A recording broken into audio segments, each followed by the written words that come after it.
अब हमें डिस्कस करना है एडिशन रूल।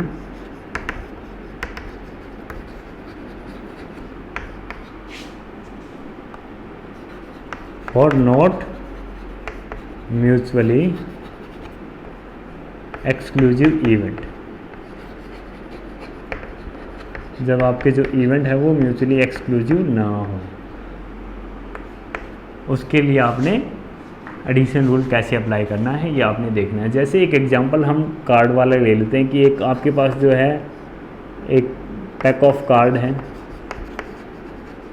अब आप उसमें से एक कार्ड क्या करते हो, ड्रा करते हो। अब आपसे पूछा जाता है कि आपने जो कार्ड ड्रा किया है वो आइदर ए किंग कार्ड और ए हार्ट कार्ड।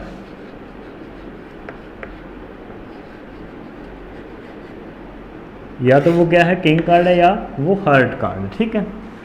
अब ये आपसे पूछा जाता है, किंग हमें पता है ए पैक ऑफ कार्ड में कितने होते हैं, 4 होते हैं। हार्ट के कार्ड हमें पता है ए पैक ऑफ कार्ड में कितने होते हैं, 13 होते हैं। लेकिन जो किंग कार्ड होते हैं उसमें से एक जो हमारा किंग होता है वो हार्ट का होता है। एक हार्ट का होगा, दूसरा क्लब का, तीसरा डायमंड का और चौथा हमारा स्पेड का होगा। तो इस तरीके से किंग कार्ड होते हैं 4 हमारे। और 13 जो हार्ट कार्ड है इनमें भी एक जो हमारा कार्ड होगा वो क्या होगा, किंग कार्ड होगा। अब आपसे पूछा गया है कि आइदर ए किंग कार्ड और ए हार्ट कार्ड, कि या तो वो किंग कार्ड हो या वो हार्ट कार्ड हो। अब ये हम आइदर और हमने देखा तो हम रूल अप्लाई करने की तरफ बढ़ेंगे। लेकिन इसमें एक चीज़ आप देखो कि किंग कार्ड हमारे और हार्ट कार्ड दोनों कॉमन हो सकते हैं। कैसे हो सकते हैं कि जो हार्ट का किंग है वो किंग भी है और हार्ट कार्ड भी है। अगर हार्ट का किंग विड्रा हमने कर लिया, जैसे हमने जो कार्ड ड्रा किया वो हार्ट किंग आ गया, किंग ऑफ हार्ट आ गया,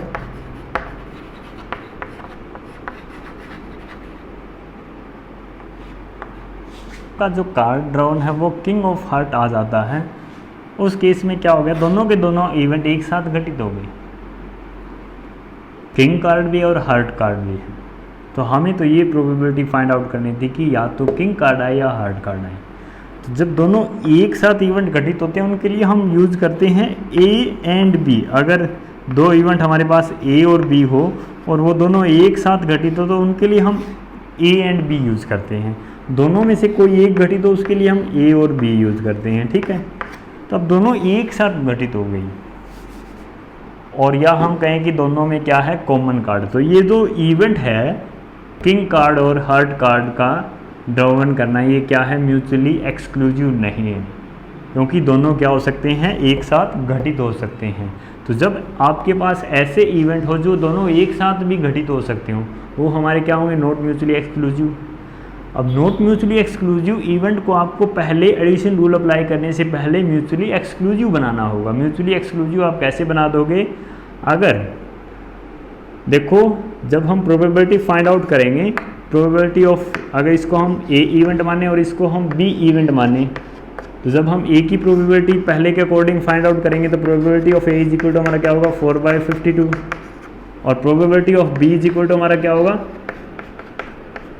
13/52। अब ये देखो ये जो कार्ड था हमारा किंग ऑफ हार्ट, ये दोनों जगह काउंट हो गया, रिपीटेशन होगी। अब इसी रिपीटेशन को हम क्या करेंगे, अलग कर देंगे, या फिर इन दोनों इवेंट्स को हम म्यूचुअली एक्सक्लूसिव कैसे बनाएंगे। अगर ये जो हार्ट का किंग है, जो हार्ट का किंग है, अगर हम ये लेस कर दें, ये अलग कर दें, तो उसके बाद जो हमारे पास रह गए 12 कार्ड रह गए हार्ट के और 3 किंग रह गए, ये क्या है, म्यूचुअली एक्सक्लूसिव हो गए कि नहीं हो गए, म्यूचुअली एक्सक्लूसिव हो गए, क्योंकि इन जो 3 किंग है इनमें कोई हार्ट का कार्ड नहीं है और जो 12 कार्ड हमारे हार्ट के रह गए इनमें कोई भी आपका किंग नहीं है हार्ट का, ठीक है। तो ये जो इवेंट है ये म्यूचुअली एक्सक्लूसिव है, या तो ये होगा या फिर ये होगा। तो इस तरीके से अगर हम ये कॉमन जो हमारा है दोनों इवेंट के बीच में जो कॉमन ओवरलैपिंग इवेंट होता है या कॉमन जो हमारा फैक्टर होता है उसको अगर हम लेस कर दें तो बाकी जो इवेंट रह जाएंगे हमारे पास ये रह जाएंगे हमारे जो म्यूचुअली एक्सक्लूसिव इवेंट। तो इसको इसी तरीके से हम लेस करेंगे। जैसे ये 13/52 है और ये 4/52 है, इनकी इकट्ठी प्रोबेबिलिटी हम पहले कैसे निकालते थे, ए और बी। जो हम पहले करते थे वो एक बार कर रहा हूँ, ए और बी इज इक्वल टू आपका क्या होता था,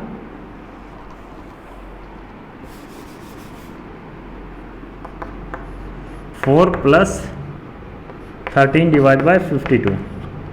अब ये तो तब है जब आप अलग ना करो कॉमन फैक्टर। अगर आप कॉमन फैक्टर अलग कर देते हो, इसमें से 1 अगर आप लेस कर देते हो,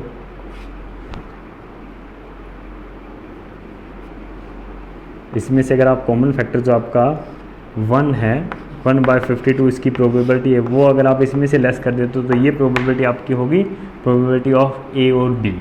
अदरवाइज ये जो प्रोबेबिलिटी ऑफ ए और बी नहीं है, क्योंकि ये दोनों के दोनों क्या है, म्यूचुअली एक्सक्लूसिव नहीं है। तो ये कॉमन फैक्टर हमें लेस करना होता है।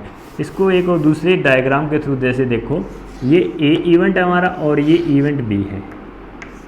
ये जो है ये ए इवेंट है और ये जो है ये बी इवेंट है। अब इन दोनों के बीच का ये जो एरिया है ये दोनों का कॉमन है। अब ये ए एंड बी है, क्योंकि इसमें ए सर्कल का भी पार्ट और बी सर्कल का भी पार्ट है, ए इवेंट का भी पार्ट और बी इवेंट का भी पार्ट है।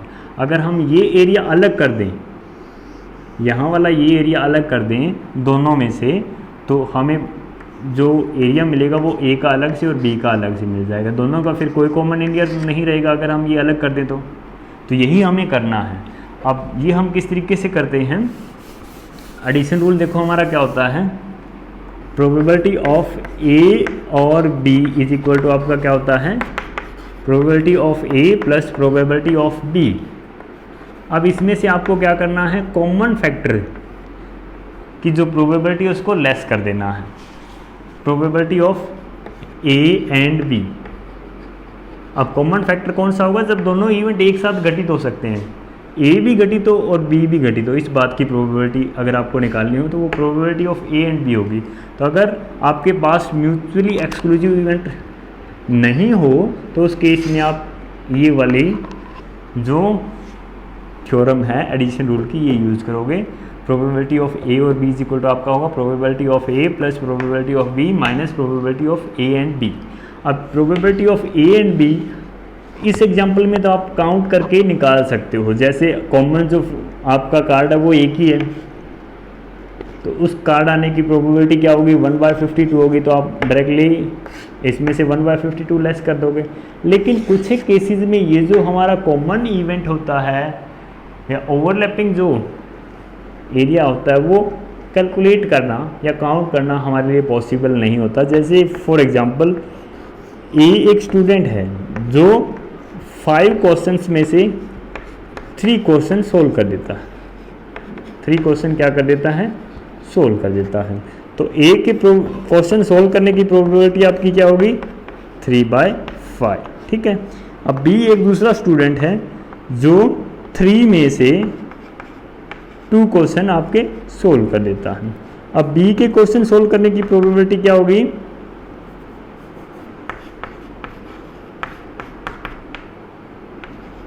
2/3। अब अगर एक क्वेश्चन इन दोनों स्टूडेंट को दिया जाए तो दोनों के दोनों क्वेश्चन को सोल्व कर देंगे। इस बात की प्रोबेबिलिटी क्या हम काउंट कर सकते हैं इस क्वेश्चन में। जैसे हमने लास्ट जो एग्जांपल लिया था कार्ड वाला, उसमें तो हमने डायरेक्टली काउंट कर लिया कि एक जो कार्ड होता है वो किंग कार्ड वो हार्ट का भी होता है, तो कॉमन फैक्टर हमें पता चल गया अलग से। लेकिन इस क्वेश्चन में हम कैसे पता करेंगे कि जो कॉमन हमारा इवेंट है, दोनों का कॉमन जो है ए एंड बी एक साथ जो घटित हो सकता है, वो जो हमारा चांसेस है उसकी प्रोबेबिलिटी क्या है, हम फाइंड आउट नहीं कर सकते, कैलकुलेट नहीं कर सकते। तो वो हम प्रोबेबिलिटी फिर कैसे फाइंड आउट करेंगे इस तरीके के क्वेश्चन में। Probability of A and B, probability of A and B आप कैसे फाइंड आउट करोगे, या आप फाइंड आउट करोगे प्रोबेबिलिटी ऑफ ए इनटू में प्रोबेबिलिटी ऑफ बी, ए और बी की मल्टीप्लाई करके आप फाइंड आउट कर लोगे probability of A and B. तो अगर वो जो इवेंट आपका कॉमन है वो काउंटेबल नहीं है तो आप इस तरीके से probability of A and B find out करोगे। अब इसमें बेसिक क्वेश्चन हम सोल्व कर लेते हैं।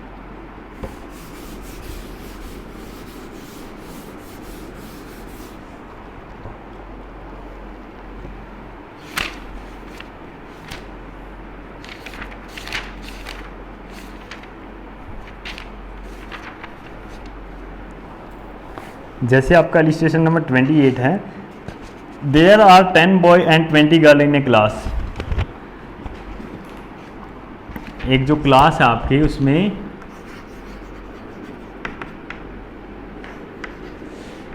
10 जो हैं वो बॉयज़ हैं और 20 जो हैं वो गर्ल्स हैं।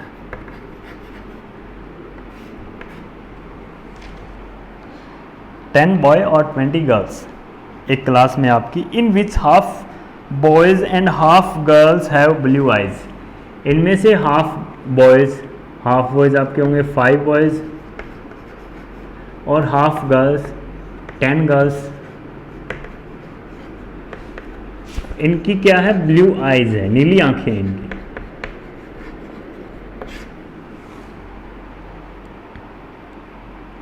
वन ऑफ, नहीं ये दूसरा क्वेश्चन पढ़ गया मैं। One representative is selected at random from the class. एक रिप्रेजेंटेटिव इस क्लास में से रैंडमली सिलेक्ट किया गया। What is the probability that he is boy और हिज और her eyes are blue.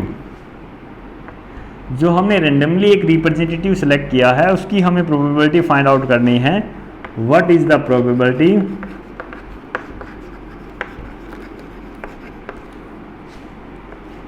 That he is a boy or his or her eyes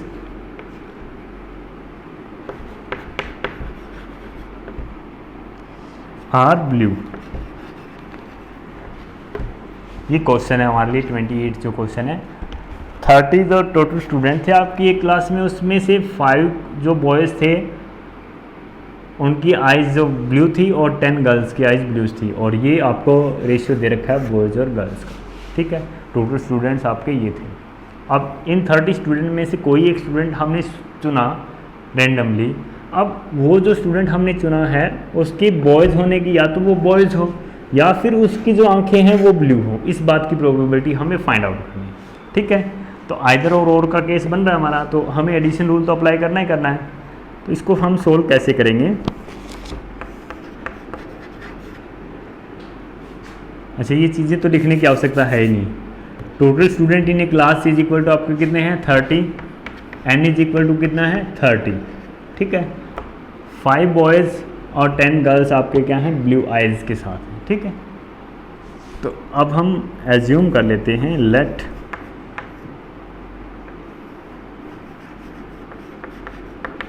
selection of a boy is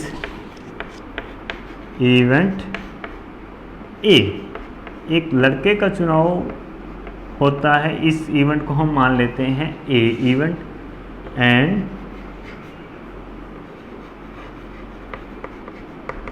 selection of blue eyes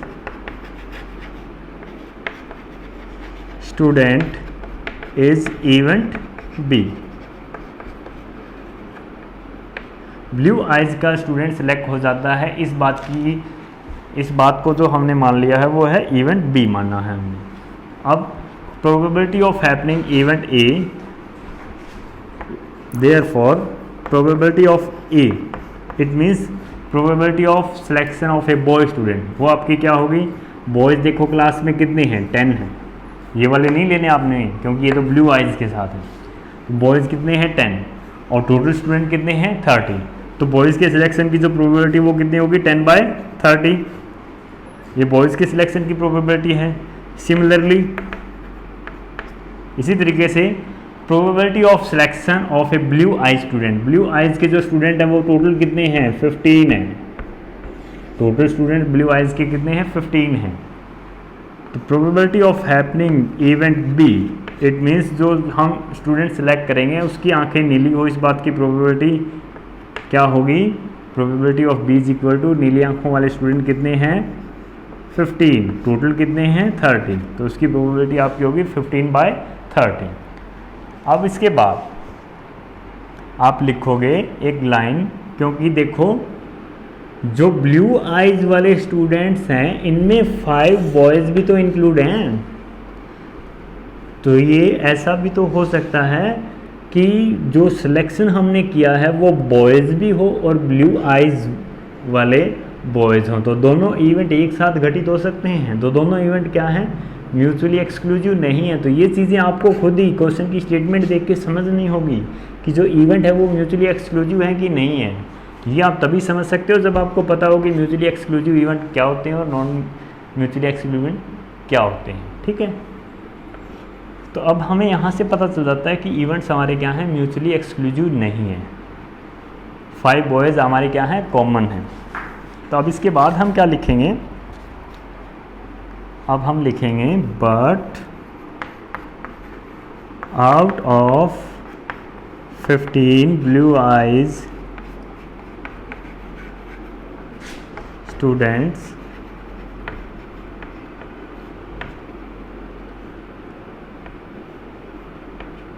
five boys with blue eyes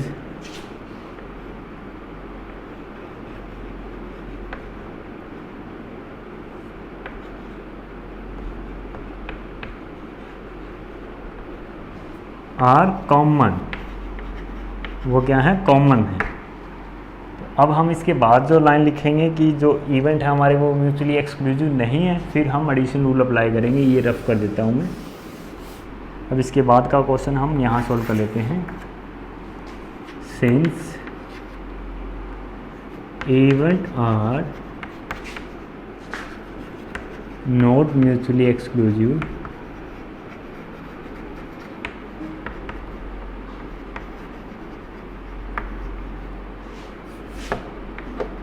so by applying addition rule, अब जो इनके ऊपर addition rule होगा वो कौन सा apply होगा, probability of A union B या प्रोबेबिलिटी ऑफ ए और बी इज इक्वल टू आपका क्या होगा, probability of A plus probability of B minus probability of A and B.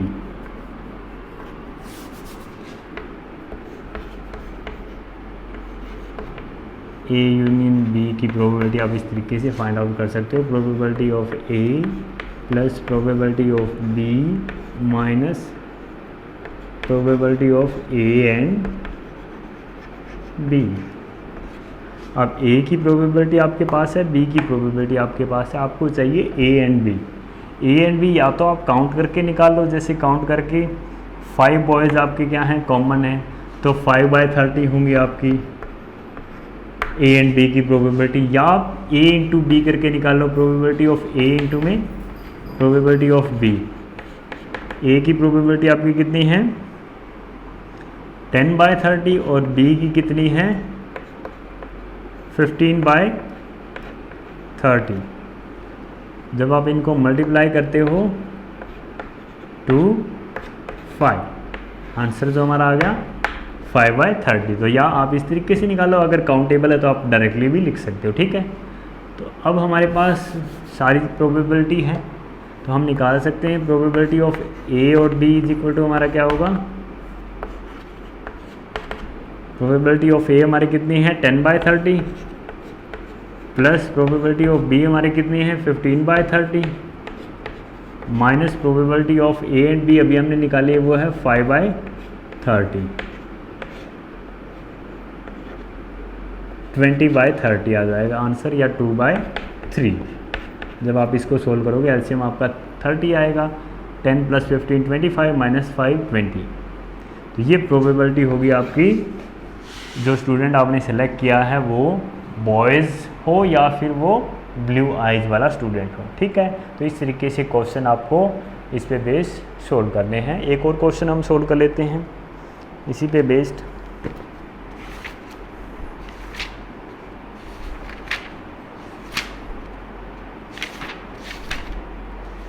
जैसे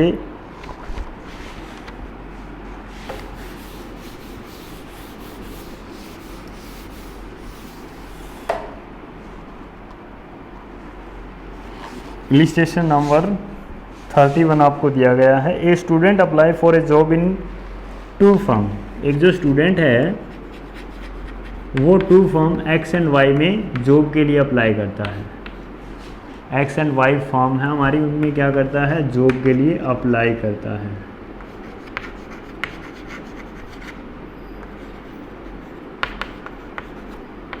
जॉब के लिए एक्स एंड वाई फर्म में वो अप्लाई करता है। The probability of his being selected in x is 0.7। X में सिलेक्शन की उसकी प्रोबेबिलिटी आपको दे रखी है 0.7। वाई में and being rejected in the firm of Y is 0.5। अब वाई में रिजेक्शन की, वाई फॉर्म में रिजेक्शन की प्रोबेबिलिटी आपको गिवन है वो है 0.5। नेक्स्ट लाइन में ये कहता है the probability of at least one of his application being rejected is 0.6। Probability of at least one rejection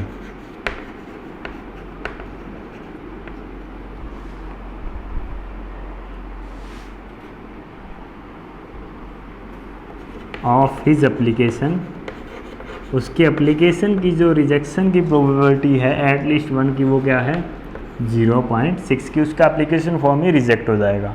what is the probability that he will be selected in one of the form. अब आपसे पूछा जाता है what is the probability, what is the probability that he will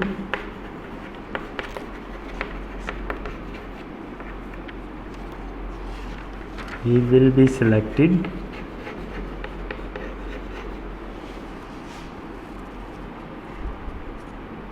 in one of the firm।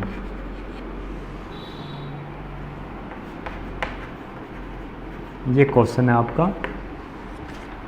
एक student है वो apply करता है एक्स एंड वाई फॉर्म में, जॉब के लिए अप्लाई करता है। एक्स फर्म में सिलेक्ट हो जाने की उसकी प्रोबेबिलिटी आपको दे रखी है 0.7। वाई फर्म में रिजेक्ट हो जाने की प्रोबेबिलिटी आपको दे रखी है 0.5। Probability of at least one rejection of his application is 0.6। दोनों में से किसी एक में, कम से कम एक में, एटलीस्ट ये वर्ड आपने ध्यान रखना है, एटलीस्ट वन रिजेक्शन, कम से कम एक या दोनों भी, एक या दोनों में भी रिजेक्शन की जो प्रोबेबिलिटी है वो आपको दे रखी है 0.6। वो प्रोबेबिलिटी एप्लीकेशन की रिजेक्शन की है, ठीक है। What is the probability that he will be selected in one of the form. इस बात की प्रोबेबिलिटी क्या है कि वो किसी एक फॉर्म में सिलेक्ट हो जाएगा। तो हम मान लेते हैं, आपने मान लेना है कि selection in X form is event A और selection is in Y form is event B, ठीक है। वाई फॉर्म में उसका सिलेक्ट हो जाना वो इवेंट क्या है, बी है। ए फॉर्म में उसका, सॉरी, एक्स फॉर्म में उसका सिलेक्ट हो जाना इवेंट ए है हमारा, ठीक है। अब हमें जो प्रोबेबिलिटी निकालनी है वो निकालनी है प्रोबेबिलिटी ऑफ ए और बी, कि या तो वो एक्स फॉर्म में सिलेक्ट हो जाए या वो वाई फॉर्म में सिलेक्ट हो जाए, इस बात की प्रोबेबिलिटी क्या है। अब देखो उसने अप्लाई किया है तो वो दोनों फॉर्म में भी तो सिलेक्ट हो सकता है। ये दोनों इवेंट म्यूचुअली एक्सक्लूसिव तो नहीं है, तो जब आपके इवेंट म्यूचुअली एक्सक्लूसिव नहीं हो तो आपको कॉमन फैक्टर निकालना होगा। अब सबसे पहले तो हम निकाल लेते हैं probability of A. Probability of A आपको देखो गिवन है 0.7 गिवन है आपको। प्रोबेबिलिटी ऑफ बी ये आपको इनडायरेक्टली गिवन है। प्रोबेबिलिटी ऑफ बी आप कैसे निकालोगे, 1 minus probability of non selection, जो कि पी बी की नेगेटिव प्रोबेबिलिटी, इट मीन्स वो सिलेक्ट नहीं होगा वाई फॉर्म में। इस बात की प्रोबेबिलिटी हमें गिवन है वो कि 0.5 है। अब टोटल प्रोबेबिलिटी हमारी 1 होती है, तो वो सिलेक्ट नहीं होगा, इस बात की प्रोबेबिलिटी हमें दे रखी 0.5, तो वो सिलेक्ट हो जाएगा, इस बात की प्रोबेबिलिटी हम निकाल सकते हैं 1 minus probability of non selection की। अब नॉन सिलेक्शन की प्रोबेबिलिटी को हम negative probability P B bar से डिनोट कर रहे हैं, तो ये हमारी जो प्रोबेबिलिटी है, probability of B is equal to हमारा कितना आएगा 0.5 हम लेस कर देंगे 1 में से, तो ये आ जाएगा 0.5। प्रोबेबिलिटी ऑफ ए और बी दोनों हमारे पास है, ठीक है। अब हमें क्या चाहिए, probability of A and B. अब इसमें भी देखो probability of at least one rejection of his application is 0.6। अब एटलीस्ट वन रिजेक्शन जब इसने लिखा है तो इसका क्या मतलब है कि वो एक्स फर्म में रिजेक्ट हो जाए, इस बात की प्रोबेबिलिटी, और वो वाई फर्म में भी रिजेक्ट हो जाए, इस बात की प्रोबेबिलिटी क्या है, आपको गिवन है। नेगेटिव प्रोबेबिलिटी आपको गिवन है ए एंड बी की, कि वो एक्स फर्म में भी रिजेक्ट हो जाए और वाई फर्म में भी रिजेक्ट हो जाए, इस बात की आपको प्रोबेबिलिटी गिवन है। तो आप निकाल लोगे, ये आपको गिवन है 0.6। आपको निकालनी है probability of A and B. तो आपको पता है कि टोटल प्रोबेबिलिटी आपकी 1 होती है, तो 1 में से ये वाली प्रोबेबिलिटी आप लेस कर दोगे, probability of A bar and B bar, जो नेगेटिव प्रोबेबिलिटी है इसके रिजेक्शन की 1 माइनस 0.6 अगर आप करते हो तो ये आपकी आ जाती है 0.4। तो ये आपकी ए एंड बी आ जाती है। अब आप सिंपली अप्लाई करके एडिशन रूल फाइंड आउट कर सकते हो। Probability, required probability of selection in x और वाई फॉर्म, कि वो एक्स में सिलेक्ट हो जाएगा या वाई में सिलेक्ट हो जाएगा, इस बात की प्रोबेबिलिटी कैसे निकालोगे। वो लाइन आपने ज़रूर लिखनी है। ये सारी चीज़ें निकाल लेने के बाद, since event are not mutually exclusive,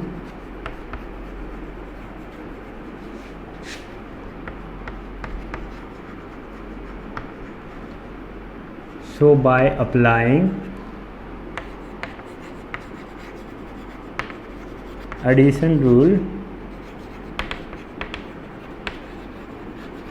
अब एडिशन रूल अप्लाई करोगे, probability of A union B या ए और बी इज इक्वल टू आपका क्या होगा, ये आपने हर बार लिखना है जब भी आप क्वेश्चन सोल्व करोगे, नहीं तो पूरे मार्क्स आपको नहीं मिलेंगे। Probability of A plus probability of B minus probability of A and B. अब इसमें वैल्यू हमारे पास है सारी की सारी, प्रोबेबिलिटी ऑफ ए और बी हमें पता चल जाएगी जब हम वैल्यू पुट करेंगे। प्रोबेबिलिटी ऑफ ए हमारी कितनी है 0.7 प्लस प्रोबेबिलिटी ऑफ बी हमारी कितनी है 0.5 minus probability of A and B हमारी कितनी है 0.4। तो जब हम इसको सोल्व करते हैं तो हमारी जो प्रोबेबिलिटी आती है वो आती है 0.8। तो ये प्रोबेबिलिटी आ गई हमारी रिक्वायर्ड प्रोबेबिलिटी। तो इस तरीके से आपको नॉट म्यूचुअली एक्सक्लूसिव पे बेस्ड जो आपके क्वेश्चन है एडिशन रूल के, वो आपको सोल्व कर लेने हैं। अब इस पे बेस्ड 35 तक के क्वेश्चन आपके सोल्व हो जाएंगे, बाकी हम नेक्स्ट लेक्चर में करेंगे।